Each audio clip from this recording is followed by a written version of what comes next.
Olá, desbravadores! Chegamos à metade do nosso jogo. Na fase 8, vamos acompanhar mais uma aventura de Gael. Gael e Rodrigo se sentaram sobre os muros de um castelo e observaram um rei inquieto, andando de um lado para o outro. De longe, eles viram dois corredores, um com muita técnica e velocidade, parecia até o Usain Bolt. O outro tinha vontade, mas nenhuma habilidade. "Quem é aquele?" perguntou Gael. O ES explicou que esse era o rei Davi e que os corredores eram os mensageiros da morte de seu filho Absalão. Absalão tinha se rebelado contra seu pai. E ES continuou contando que o corredor desengonçado saiu primeiro, mas o corredor experiente conseguiu ultrapassá-lo. Esse último era chamado Aimas. O grupo observou com cuidado quando Aimas chegou até o rei e se colocou de joelhos e contou que seu filho havia sido encontrado. O corredor desengonçado, que não sabemos o nome, imitou o gesto de Aimas se prostrando, mas o seu relato foi mais dolorido.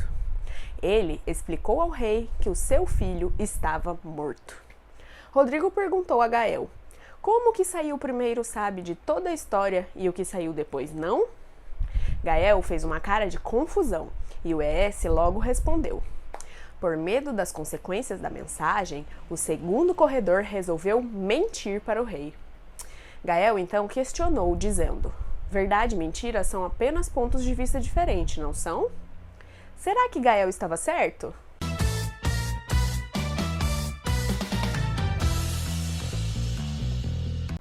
"E conhecereis a verdade, e a verdade vos libertará."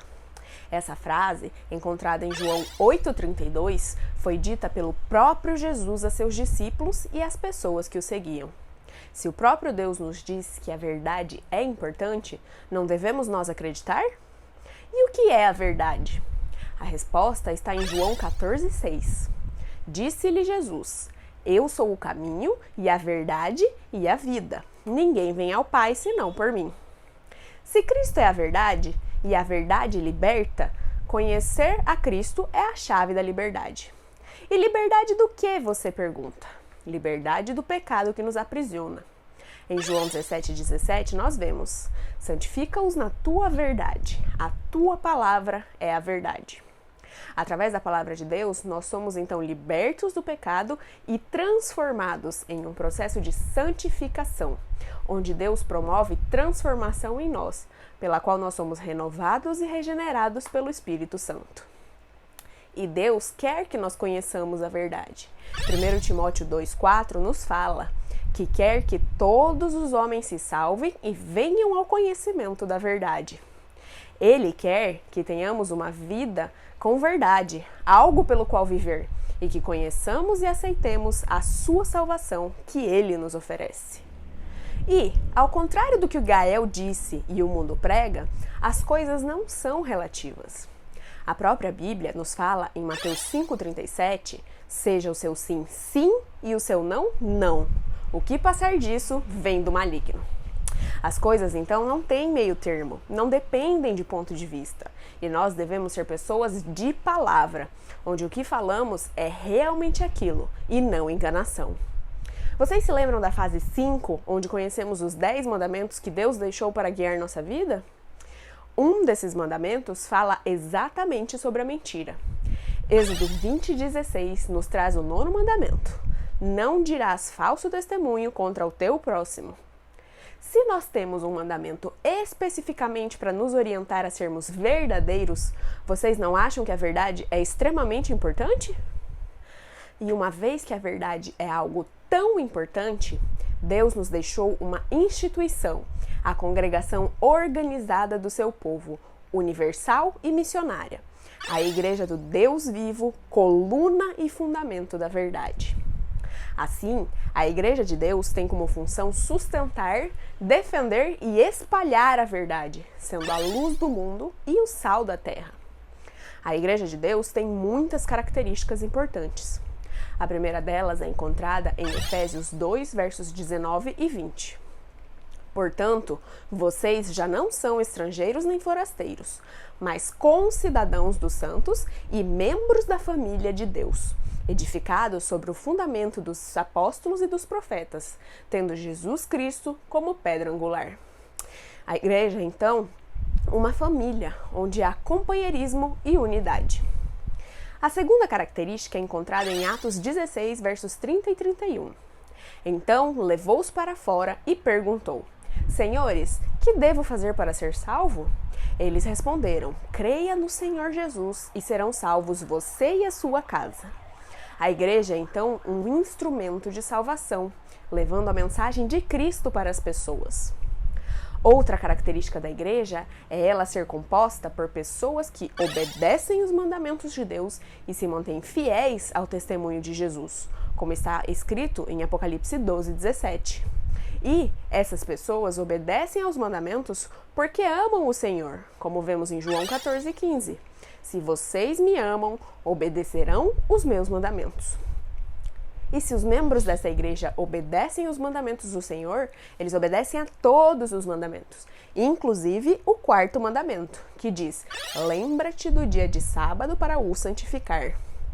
Uma vez que o sábado é um sinal entre o Senhor e seus súditos, como nós vemos em Ezequiel 20, 20.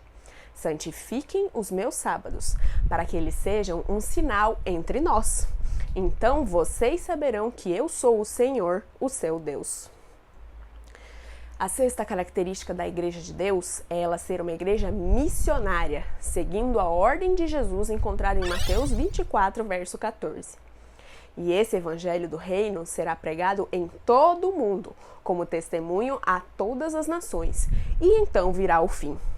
E também encontrada em Mateus 28, 19 e 20.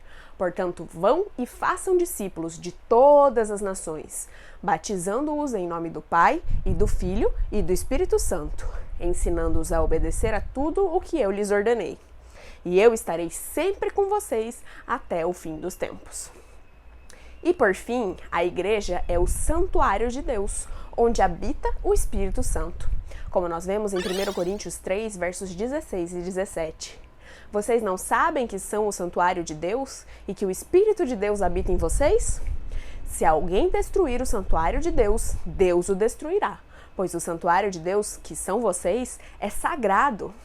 O templo de Deus, então, é uma estrutura viva, formada por cada um de seus membros, e Deus tem grande amor e interesse por ele. A igreja é a comunidade de crentes que reconhecem a Jesus como Senhor e Salvador. Esses crentes são chamados para sair do mundo e se unirem para louvar a Deus e ter comunhão e aprender a verdade da palavra de Deus. Também para ajudar aos outros e levar para todo mundo a mensagem do Evangelho.